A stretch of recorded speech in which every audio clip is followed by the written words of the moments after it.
Selamat mendengarkan podcast ini. Shalom Bapak Ibu Saudara yang diberkati Tuhan. Kebenaran kita hari ini 22 November 2022 berjudul Meningkat dalam Keberkenanan. Di dalam Injil Matius 6 ayat 33 tertulis, carilah dahulu kerajaan Allah. Artinya, utamakan bagaimana menjadi anggota keluarga kerajaan Allah yang baik. Yang baik tentu yang berkenan kepada Allah. Yang berkenan kepada Allah, modelnya adalah Tuhan Yesus. Yang prinsipnya adalah makananku melakukan kehendak Bapa dan menyelesaikan pekerjaannya. Sampai pada tingkat ekstrim. Misalnya, ibu-ibu yang menghadapi perlakuan tidak adil dari suami, perlakuan kasar, siksaan, atau penganiayaan. Bahkan ibu itu tidak memandang jika suami bertobat jadi orang baik dan membangun rumah tangga yang bahagia sebagai hal yang utama. Hal yang terutama adalah bagaimana kita menjadi seorang yang berkenan kepada Allah. Orientasi kita seharusnya bagaimana kita berkenan kepada Allah. Hal ini yang tersulit atau terberat di dalam hidup. Lebih berat dari mencari uang, berkarir, atau apapun. Tetapi yang termahal, yang terutama, dan berharga tidak ternilai adalah berkenan kepada Tuhan. Sering ketika menghadapi masalah, kita berdoa agar masalah kita dapat segera selesai. Kita minta peningkatan dalam bentuk masalah kita selesai atau berkurang, sampai kita lebih mengutamakan hal tersebut daripada Tuhan.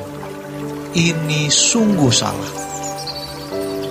Mestinya kita berjuang bagaimana dapat berkenan kepada Allah, benar-benar menyenangkan hati Allah dan menjadi keharuman di mata Allah. Mengenai masalah itu, kita serahkan dalam tangan Tuhan. Kita harus bertanggung jawab menghadapinya. Tetapi jangan sampai terbelenggu pikiran dan jiwa sehingga menjadi berhala. Mestinya kita memandang bahwa satu-satunya yang penting adalah berkenan kepada Tuhan. Kita harus berusaha melakukan peningkatan menjadi anak Allah yang berkenan. Maka semua usaha kita benar-benar harus diarahkan untuk hal ini. Kita juga melihat ada kondisi-kondisi yang harus dijauhi, sebab kondisi-kondisi itu akan membuat kita tidak berkenan kepada Allah. Seperti ibu-ibu kumpul lalu mengadakan arisan, orang-orang yang hanya mau membuat gosip, mau pamer perhiasan, mau pamer pakaian, mau pamer tas yang dikenakan atau sepatu. Jangan ada di dalam kumpulan itu. Kita akan terkondisi menjadi tidak bertumbuh. Mungkin rasanya memang menyenangkan saat berkumpul seperti itu, tetapi kita tidak bertumbuh. Bergaulah dengan komunitas yang takut akan Allah, yang mengajak berdoa, memuji, menyembah Tuhan, dan orientasi berpikirnya langit baru, bumi baru.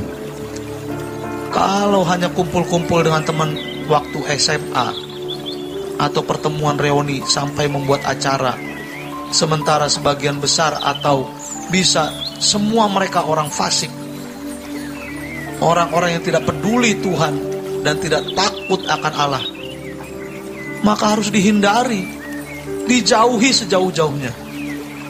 Peningkatan kehidupan untuk semakin berkenan, inilah yang harus menjadi satu-satunya tujuan kita. Allah akan tersanjung kalau kita memperkarakan ini. Jiwa kita tercengkram oleh kerinduan ini dan bisa menyingkirkan semua masalah kita. Pasti ada istri-istri yang kecewa terhadap suami, atau suami-suami yang kecewa terhadap istri. Jangan sampai kepahitan dan kekecewaan itu membuat kita tidak memiliki gairah yang penuh untuk menjadi anak-anak Allah, yang meningkat terus kebenarannya di hadapan Tuhan. Orang tua yang kecewa dan pahit terhadap anak, jangan memberhalakan kepahitan itu, sehingga kita tidak fokus bagaimana bertumbuh menjadi anak Allah yang tiap hari, semakin hari, semakin meningkat. Kekecewaan dan kepahitan hidup jangan sampai menjadi halangan yang besar, sehingga kita tidak dapat meningkat dalam berkenan di hadapan Allah. Masalah kecewa kepada pendeta, ini juga masalah yang tidak ringan, sampai tidak mau ke gereja. Jujurnya, protes kepada Tuhan sampai-sampai tidak mau ke gereja. Atau bahkan tidak jarang yang bisa menjadi ateis dan bisa juga pindah agama. Tuhan Yesus memiliki 12 murid. Salah satu dari 12 murid itu berkhianat. Itu sudah hampir 10%.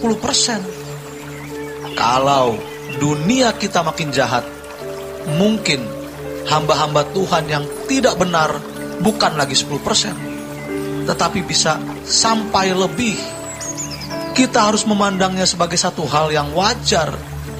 Jadi, jangan merasa pahit karena kecewa, kemudian tidak fokus kepada Tuhan. Tuhan menjadi tidak berharga, dan keberkenanan di hadapan Allah menjadi bukan sesuatu yang bernilai.